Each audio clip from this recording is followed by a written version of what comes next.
I'm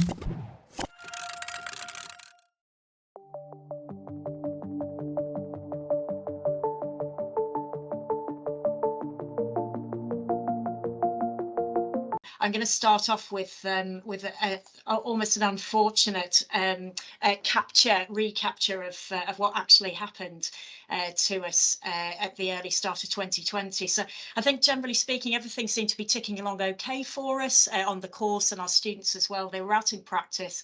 We had the usual winter style illnesses, but it seemed okay. And then on the horizon, we were introduced to this threat of a pneumonia-like illness, which we'd experienced briefly between 2002 and 4 with the severe acute respiratory syndrome, and so I think when we could see it coming, we were wondering whether it would really impact us particularly, and we also, I think, possibly felt falsely confident that if it did, that we'd managed the previous pandemic, so of course we could manage this one as well, and unfortunately it proved just how wrong we could be. And so I'm not going to go through these dates specifically, but I've highlighted what's important. And I think on this, just to show that the schools were suddenly closed on the 18th of March. And actually 2 days prior to that, our teaching, as Jenny pointed out, had suddenly been put online. Now, for certainly for our course, we didn't do anything online apart from use Vital. And so this idea of suddenly having to teach and teach some really significant clinical skills, which are very practical, was in itself an immense challenge. And then obviously shortly following that, everybody was sent into lockdown. And I just wanted a slightly positive highlight towards the end. So nestled between the second and third lockdown, we obviously had the introduction of our vaccines, which is, I would suggest, largely why we are where we are now. And so just nestled in amongst that timeline, I just want to show you what happened with our nursing students. So the first really significant date was on the 13th, and our nursing students who had organised elective placements to go abroad, some of them really, really excited, this was pulled, and they were absolutely devastated. Now, obviously, we were still face to face at that point, so I had to call them together and tell them, break them bad news, which they weren't expecting. And not only that, but the Nursing Midwifery Council still expect them to accrue 2,300 hours over the 3 years. And so we still had to try and factor that in, even though these placements had been cancelled. And then, as I pointed out, 16th, face-to-face teaching was cancelled, and we had to suddenly try and become fairly imaginative about how we were to deliver clinical skills to ensure that they remained proficient, practiced effectively when they were looking after patients. And then, most significantly for us, was this sudden realization that we were very short-staffed and that nursing students were going to be asked to go out and work on the front line. And this was brought to the fore with the Coronavirus Act, which enabled this process to be put into practice. And as you can see at the bottom, what this resulted in was our third year BN students and then our second years going out and being deployed, working as part of the front line. And I think what's really important for you to be aware of as part of this is that most of our students, when they started between 18 and 20, they weren't as part of this team. So although there was movement around the NHS, there were still established teams who were working on the front line. They had to go in and join this and adapt really quickly. And many of them as well were away from home. So I think all of us who are here today, we were able to at least be with our loved ones, our significant others. For many of our students, they didn't have this opportunity. We were acutely aware of this. And so support was absolutely vital and pivotal right from the outset. Trying to get the messages out in breakneck speed was very, very challenging. And the first thing, I've got this here, the first thing was from a strategic perspective, Dennis and I had to get the message out to the 3 different cohorts, and these were different messages depending on which cohort they were in. And we had to use that really outdated now mode of communication, emails. I don't know if people actually know what they are, because they seem to have been replaced by all sorts of newfangled systems. But we only had emails that we could provide information through. But the other thing that we did was we did recordings. We asked them to send questions in, and then we did Q&A sessions, which we recorded, and then we put back up onto Vital. So they at least had their questions answered. They could listen to the questions, but then they could listen back to the recordings. And this was so important because essentially what this enabled was for them to make an informed choice as to whether they were going to opt in and work on the front line. But it also asked questions, or sorry, answered questions about those who unfortunately, because of their shielding, were precluded from this opportunity. So the other thing is, I know that I saw very briefly the lovely Helen West is on this call today. Helen and Susie also developed a podcast which is still running, and these were again a really valuable opportunity to enable support to be given to our students. And so they could listen in and gain from them as well. So they were resources to help prepare and get the students involved, and listening to each other's experiences helped to build some camaraderie and help us to feel that we were all in this together as well, I think. So so the podcasts were an amazing opportunity for us to try and send out support, make it readily available as well for them.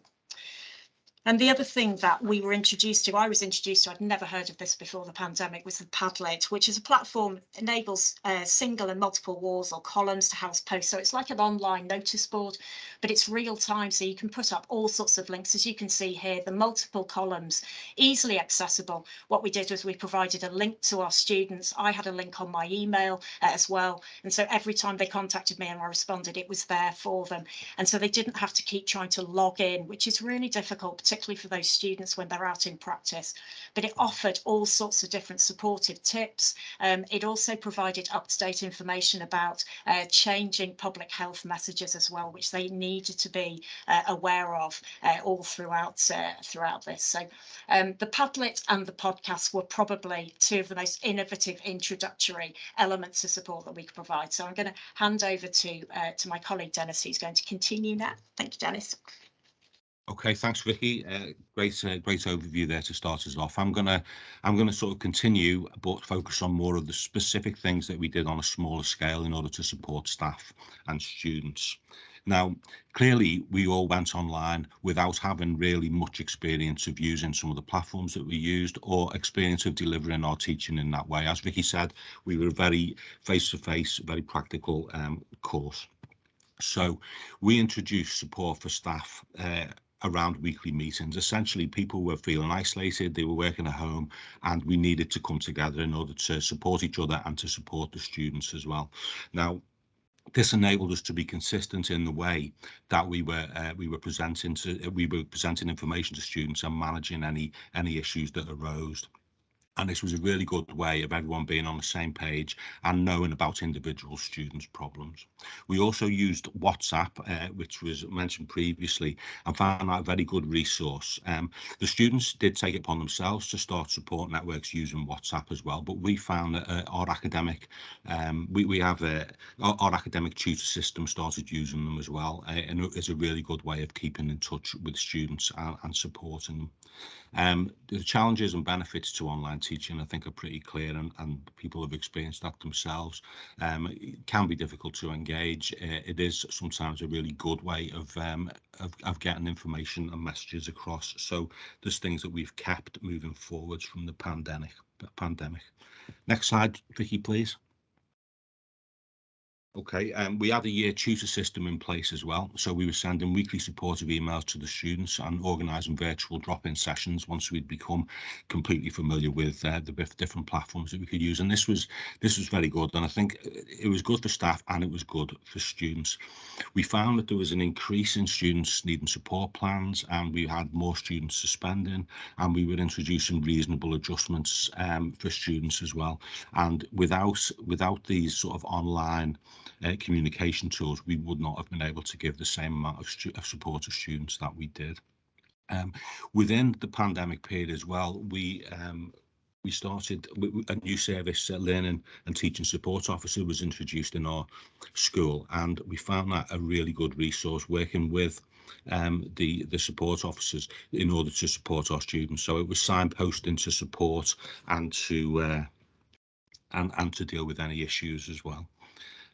We also focused on students who were shielding, as Vicky mentioned, to offer support to those as well. Okay, Vicky, last slide to finish off, please. Okay, so moving forwards, the things that we've taken from this is the use of Zoom and Teams to support students has actually, although being quite challenging at first, has actually proved to be a really positive and useful tool, and we will continue to use that. And I honestly can't imagine being without them now at all. It's really good for students, saves so many issues. Meeting students online like this helps when on placements as well. And also, we've introduced international students to our course in 2021 for the first time, and it's been really useful with supporting international students as well. Following on from introducing the LTSO service, I can't imagine being able to function without that at the moment. We've now got 2 officers in place because it was such a positive service. Our international students, as I say, weren't with us in the initial stage of the pandemic, but all of the support mechanisms that we've used are really relevant to them, and we're on a learning curve as well in terms of, dealing with their needs, which are clearly not exactly the same as domestic students. We've got better links with practice through the PEF network, practice education facilitators. That's getting back to normal now, and everyone seems more aware of students, student well-being and mental health issues as well. And finally, we've increased engagement with our service users and practice partners using these online platforms, because it makes access so much easier, and we can meet with them and get them involved a lot more than we used to. Thank you. Is